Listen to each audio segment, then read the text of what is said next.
say reggae is almost everywhere. Reggae from the ghetto, reggae from the ghetto, reggae from you say reggae from the ghetto. Alright. Reggae from the ghetto to the top of the pops. Reggae from the ghetto for the team that bops. Reggae is hot, reggae is a lot. Reggae, reggae, reggae, you just don't stop. You say reggae, reggae, reggae, reggae, reggae. From the ghetto, reggae from the ghetto, reggae from you what? Reggae.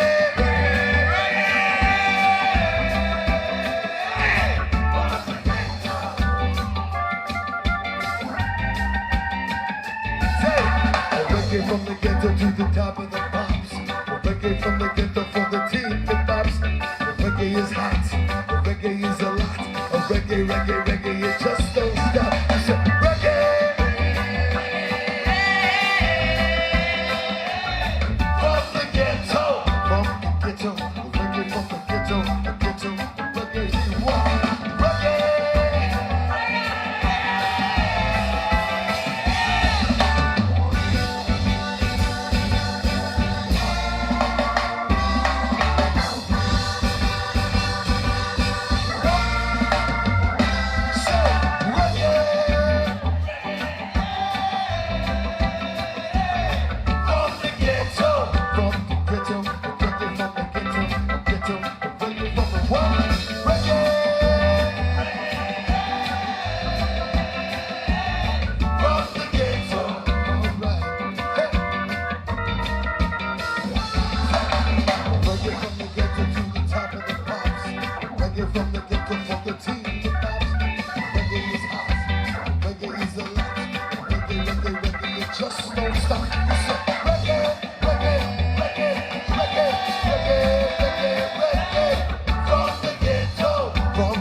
One.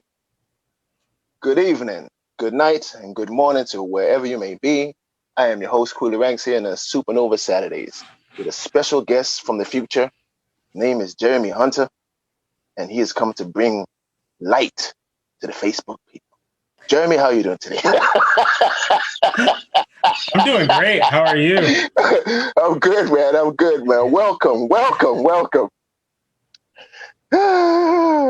I tell you, I'm like, you're coming here. Of course, this is not a platform that you're generally on. You're usually on IG and Twitter and YouTube and so forth like that. Mm-hmm. So we're bringing you kind of back to where it all began, where life started. Right. That's right. So we're welcoming you back home. For God forever.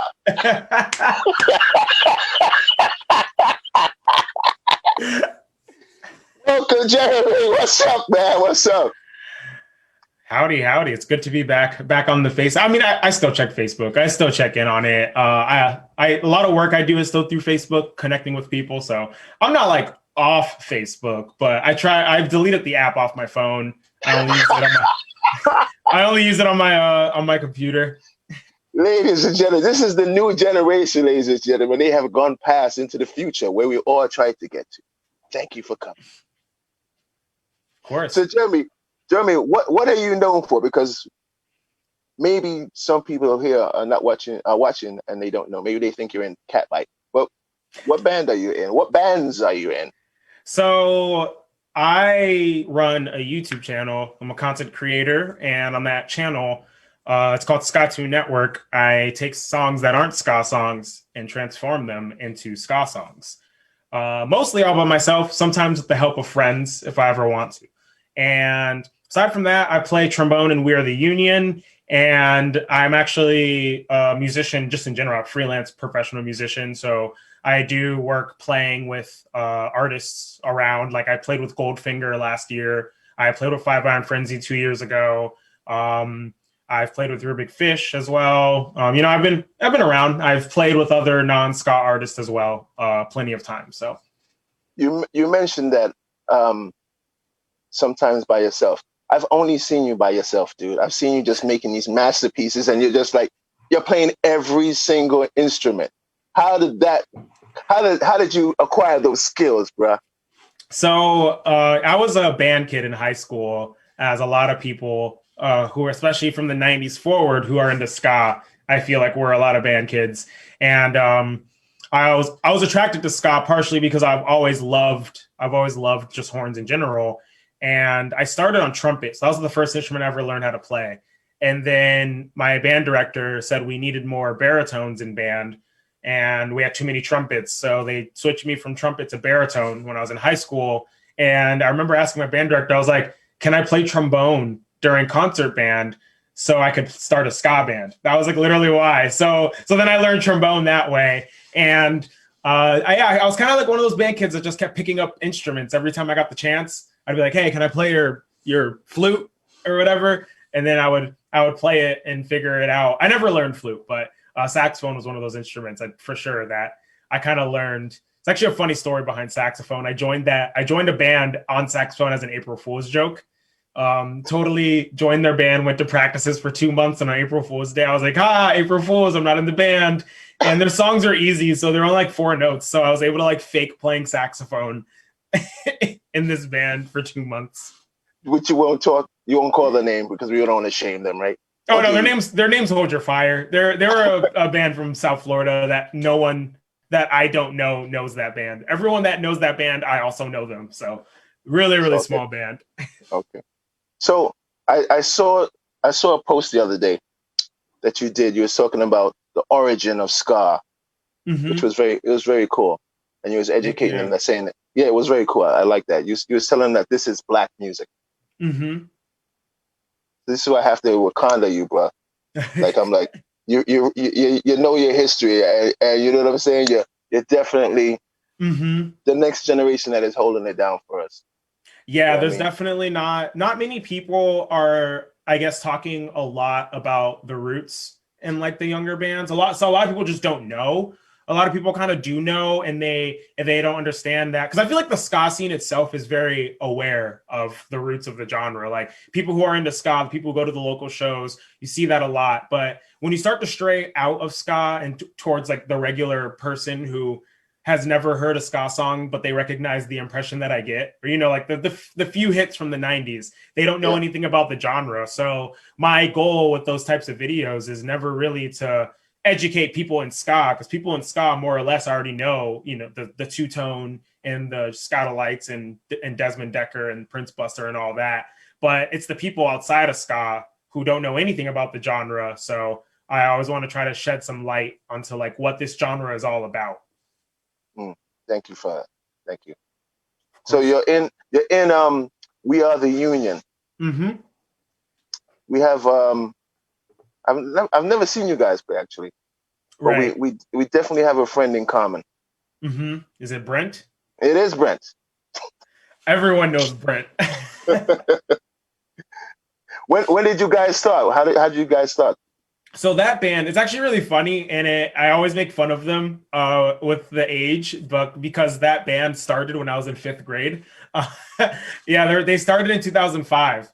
And so for 10 years, I was not in that band. I joined the band in 2015.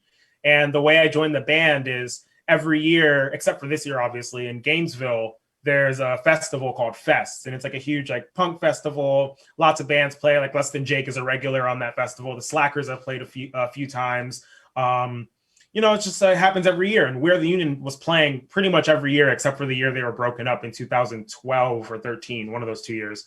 And so 2013 or Fest 14, 2014, they reunited to play that festival. And that was my first time seeing them. I was 19 at the time. And then after that, the trombone player quit. So they were going to try to be a band without a trombone player. And that did not work well whatsoever.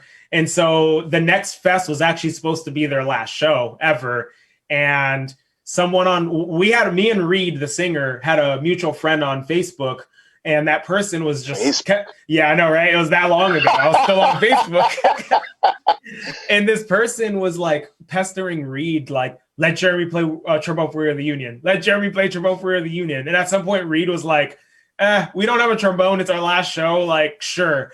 And at that point, we were already mutual friends on Facebook. We had never met in person. Okay, it was just like one of those things. And I played trombone at that show. And then We Are the Union got offered to play more shows. And it worked where I could just fly out to the shows and play. So since then, yeah. You live in Florida or you live in California?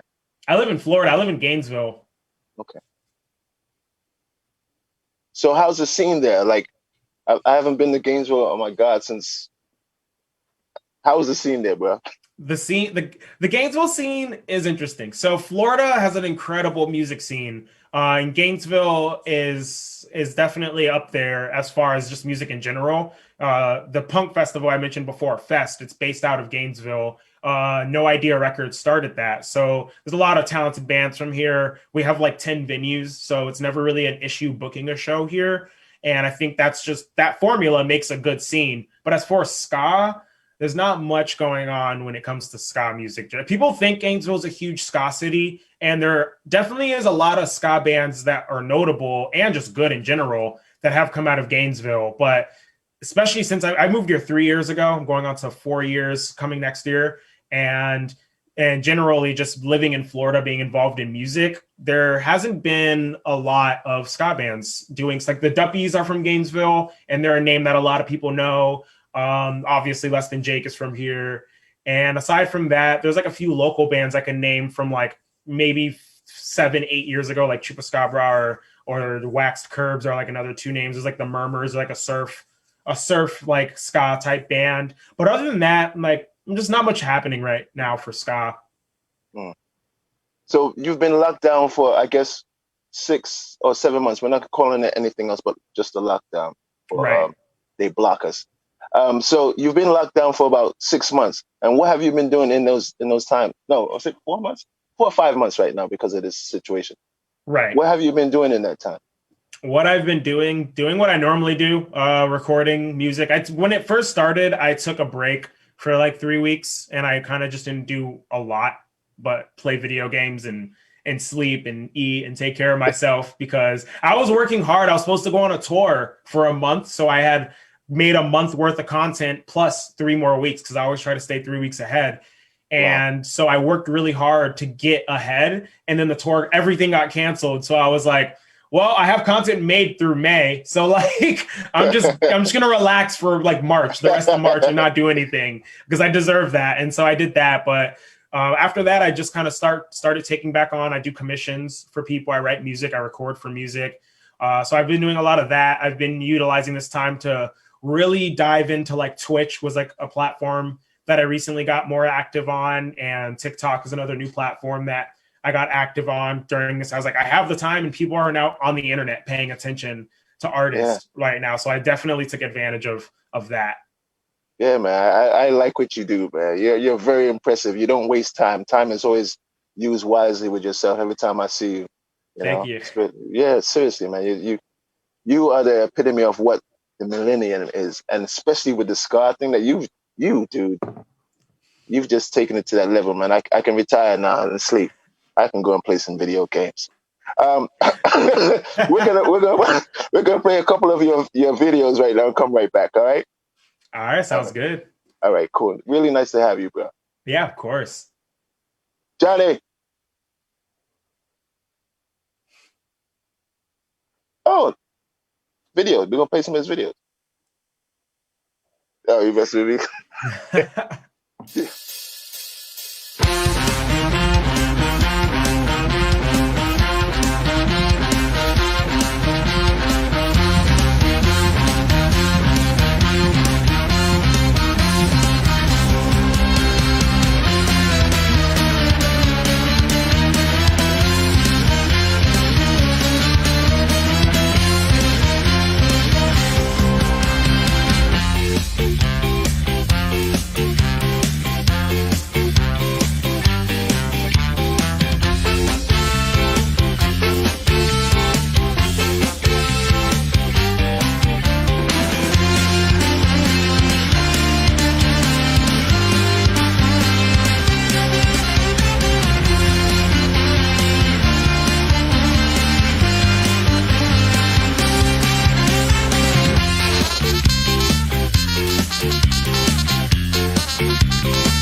Split valves?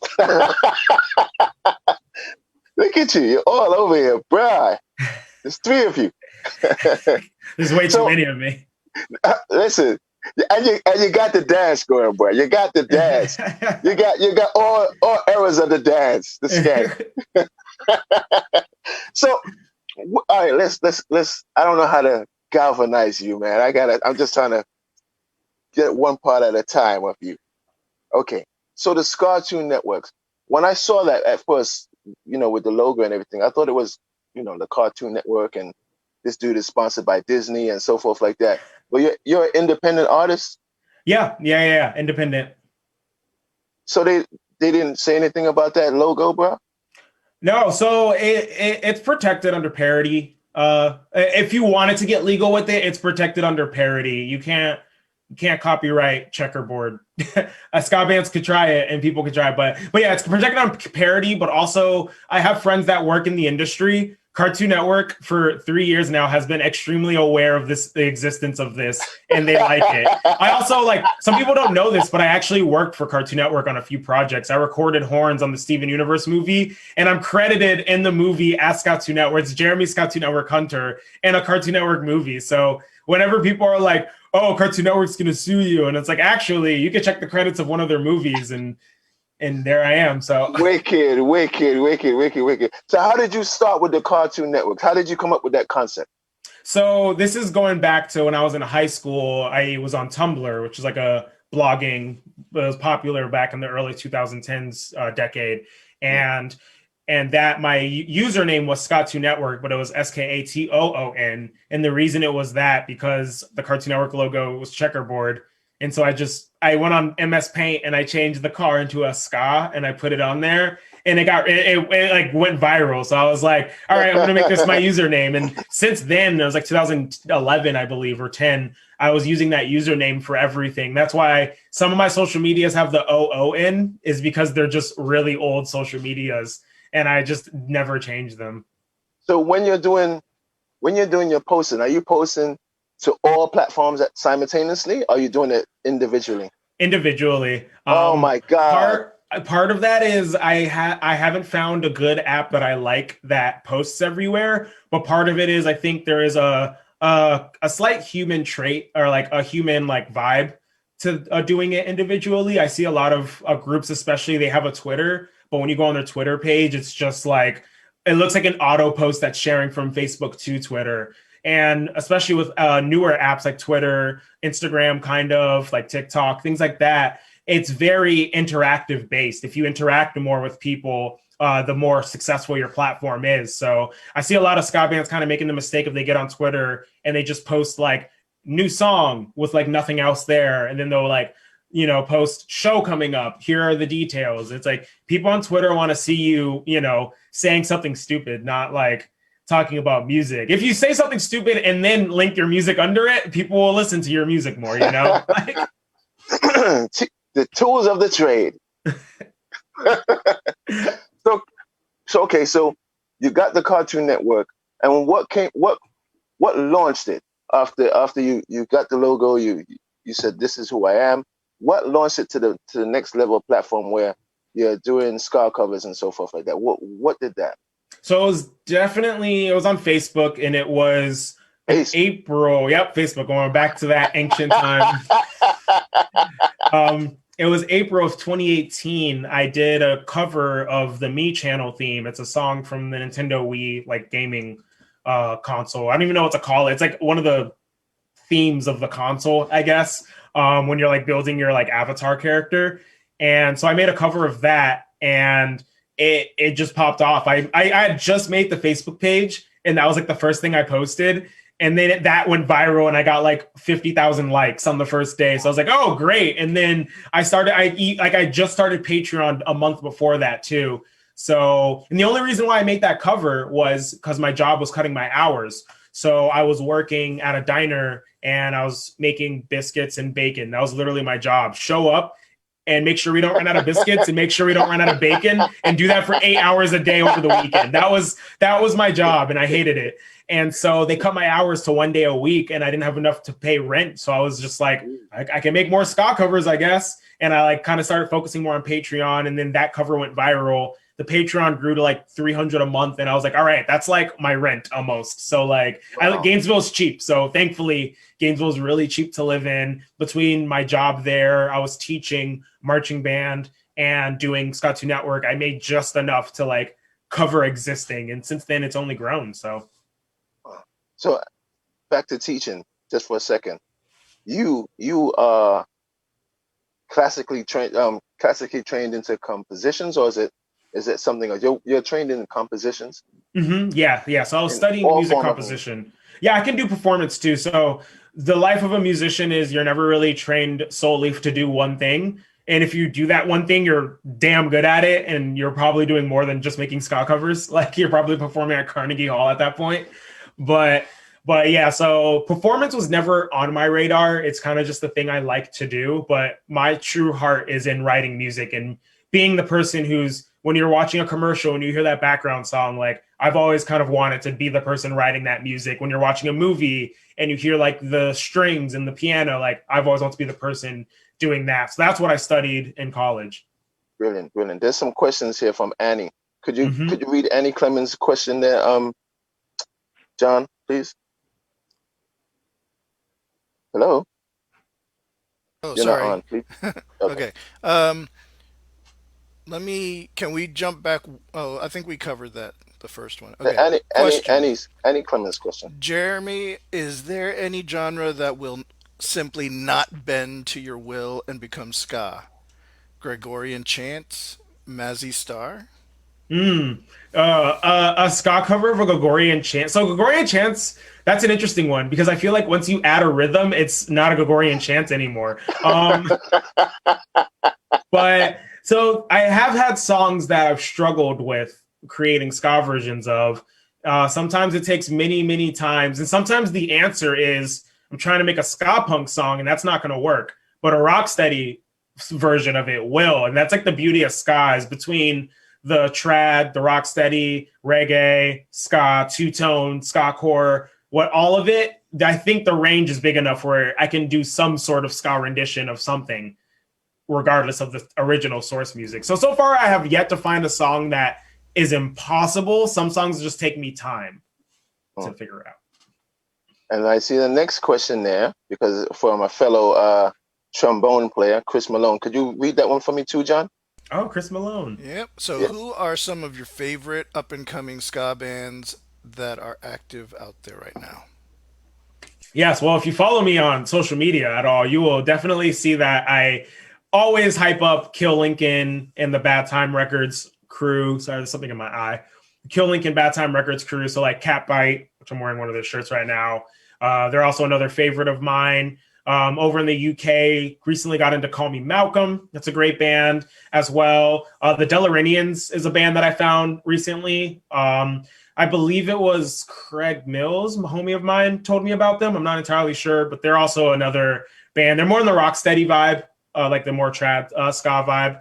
But yeah, anything off Bad Time Records, I truly enjoy. Also, a lot of Japanese bands, like Hey Smith is another great band that is doing incredible things. I wish more people would knew about what they were doing right now because it's incredible. We have another Yeah. question here from. I got this one. I can Okay. see it. This is from Lude Riddell, aka Rebecca. Can you tell us a bit about the legal copyright issues of covering all these songs? So you're definitely allowed to cover music. There's no law saying you can't cover music. The legality comes from making money off of music. So on YouTube has a built-in licensing thing that if there ever is a licensing issue or like someone's like, hey, that's my song, I own the rights, I don't make money off of it, YouTube handles it. So you as the artist, their channel is always protected. That's why you see like a million people covering Let It Go from Frozen and none of them get like attacked by Disney because Disney will come after you. There's a reason why I've done very little Disney covers. No, but yeah, it's but the YouTube handles it, so you're allowed to cover it. The worst case scenario is you just can't monetize it, which I do have a few videos that right off the bat no monetization was allowed. So it's like, all right, well I tried. But if I'm doing like a streaming platform, you have to get a licensing fee paid for, which that's as old as the music industry itself. Like it back in the 80s, 90s or whatever, if you were selling CDs or vinyl and had a cover on it, if you sold it without a licensing fee, you would get fined or sued. So it's the same thing now. If you upload to Spotify or Apple Music without that licensing fee covered, you'll get fined or sued. But it's built into the uploading. So if you're uploading a song and it's a cover and you're going through DistroKid, which is what a lot of individual independent artists use, there's an option of like this song is a cover, and then it'll auto take the licensing fee out of your royalties, or you can pay it up front, whichever one you prefer. So super easy, a lot easier than people think. There you go. Okay, we're gonna move into some more videos. Actually, when was the first time that you heard ska? Good question. So I don't remember exactly how old I was because I was very young, but I definitely remember where I first heard it from. It was on the Digimon movie, and I was like probably 4 or 5 years old because it came out in 2000, and I remember actually it was my brother's birthday, so it was December when I saw it. It was my brother's 7th birthday or 8th birthday. I was 5 years old because Less Than Jake and the Mighty Mighty Boss Tones were in the Digimon movie.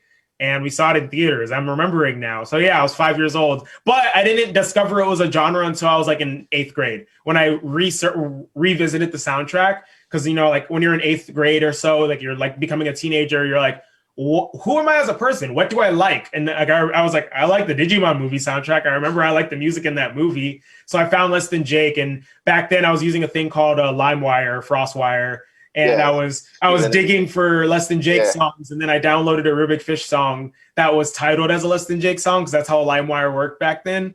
And then I was like, wait, this is a different band.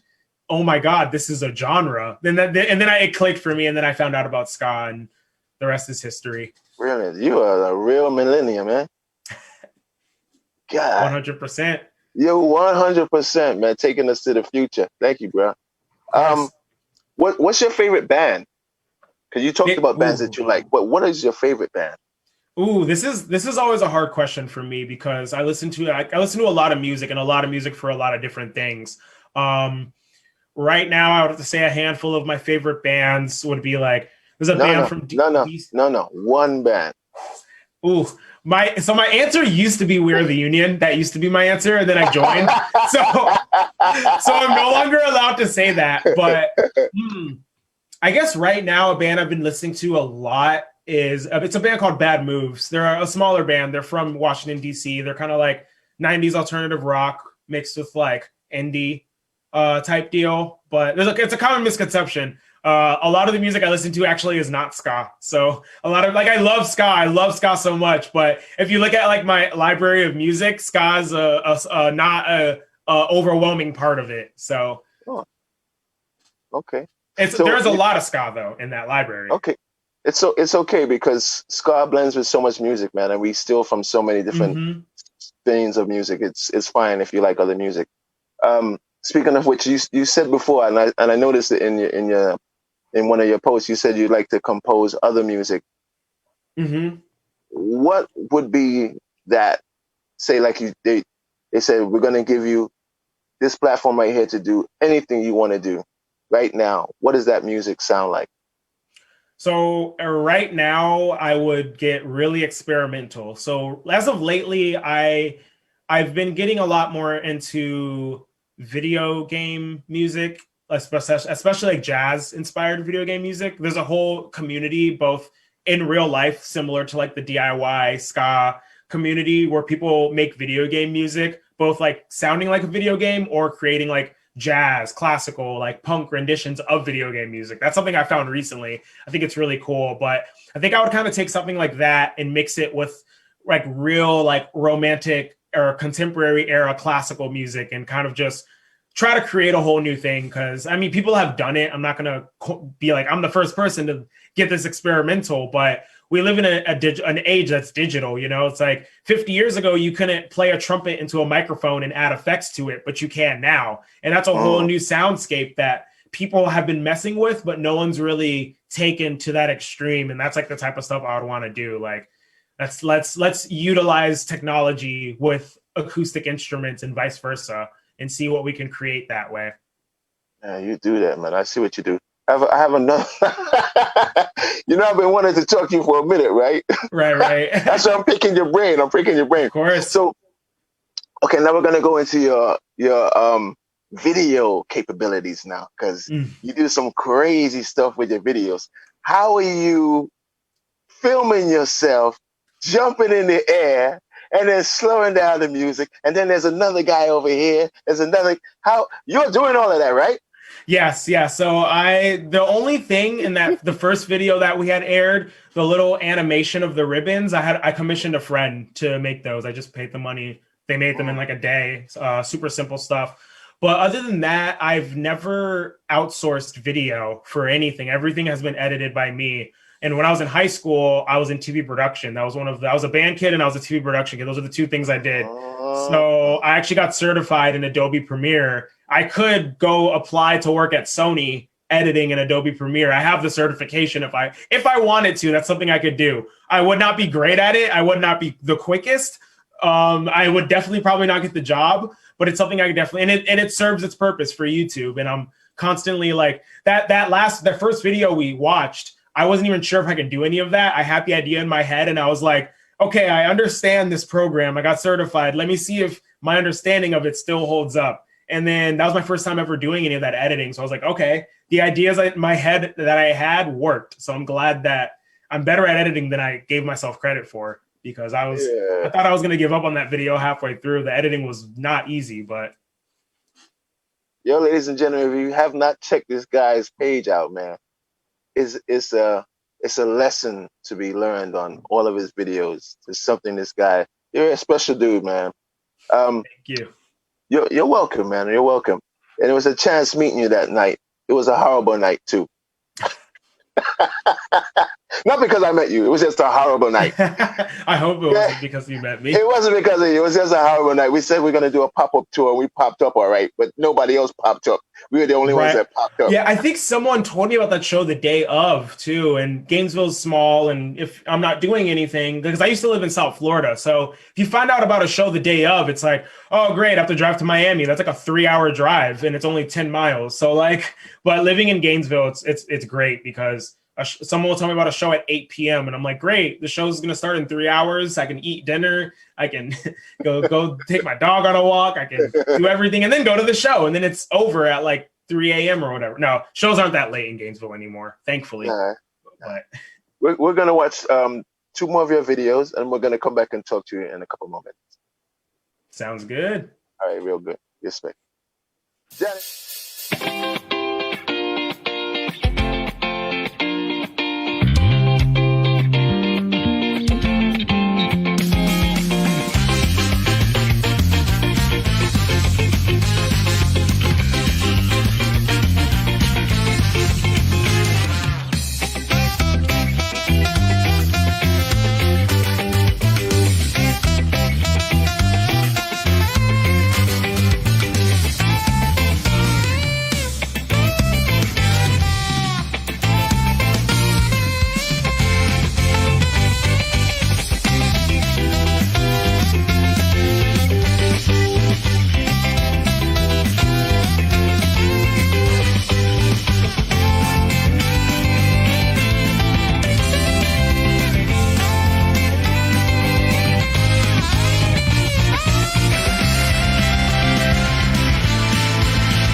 get stuck.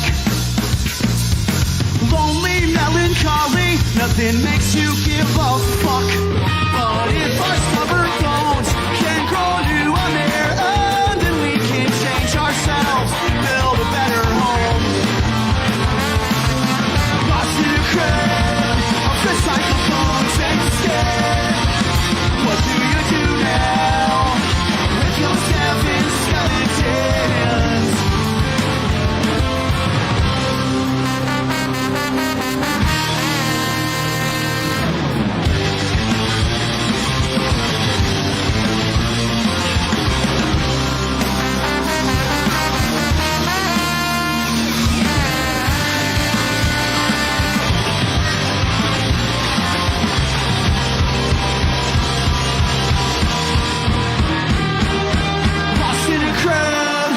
Recycled bones and scared. What do you do now with your 7 skeletons? The target's close. Start over in. What do you do now with your 7 skeletons? With your 7 skeletons.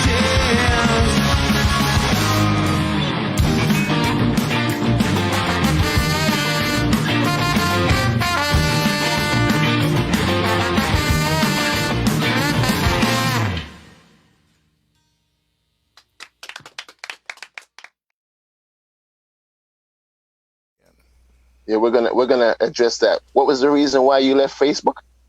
Oh yeah, so Facebook has kind of just I was on Facebook when not when it first started, but like when I first got on the internet, pretty much in 2008, 2009 or so. So a long time ago for sure. And Facebook has changed a lot since then. I watched it rise and become the social media, and then I watched it start to fall. And I started to watch, especially being an artist on Facebook, I started to watch them introduce paid promotion. And paid promotion is great. I love paid promotion. The problem is Facebook will do what a lot of other apps and social medias don't do, whereas if you're not paying money, they'll actually on purpose destroy your reach. So if I have like 1,000 followers, Facebook is like, well, if you're not going to pay money, we're only going to let 50 of them see your stuff.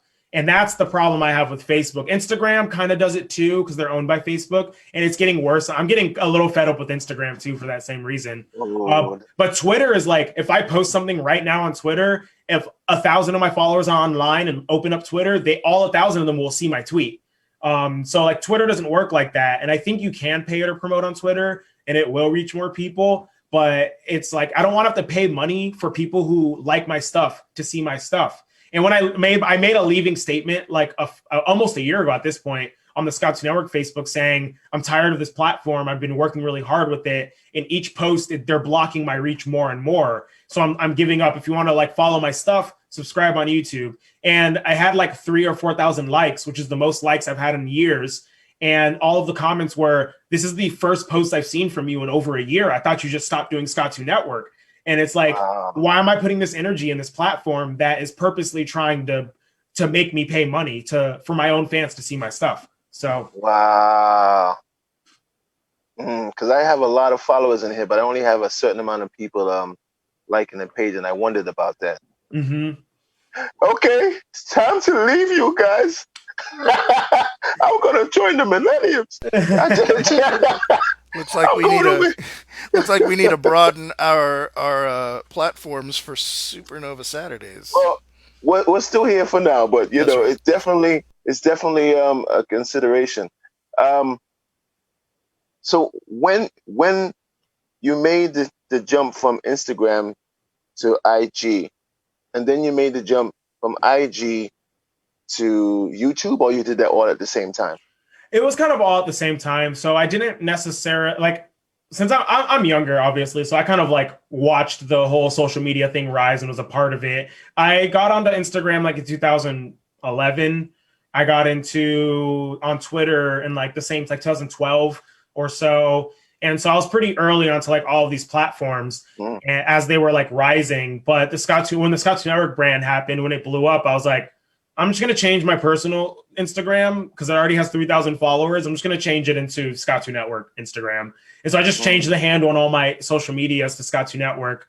But as far as like what I direct all the energy towards, Instagram was kind of a slow build. Twitter, I noticed when I got off Facebook, I started to see like tweets getting like 100,000 views off of one tweet. And then I would notice a thing like a video will pop off on Facebook, but then my Patreon wouldn't really grow. A video would pop off on Twitter, and then I get like 10 new people on Patreon. You know, that's $50 more a month. And it's like, well, clearly the people on Twitter are the ones who like care about me enough to support me so I can do this thing. Because like, sadly, if I don't get the support through Patreon, I can't afford to, you know, pay rent. And if I can't afford to pay rent, then I can't afford to do this because I have to go get a job. That's like pretty much how it works. So to me, it was like, I only have so much energy. Managing 6 social medias is very hard. So like, which one's going to go? And Facebook was the one that was doing the least for me. So now I got to ask about your scheduling thing. How do you, because you put out a lot of content. So I'm sure you have a board where you're checking things off and this has to be done by this certain time. You're disciplined in that way, correct? Yes. So your time is really important. So you're saying 1 o'clock I'm doing this, 2 o'clock I'm doing this, 3 o'clock you're doing this. I have a planner that's broken down 30-minute intervals, and I try to stay to it as best as I can. Understood. So do we have like 10 minutes left with your time? Do we have 10 minutes?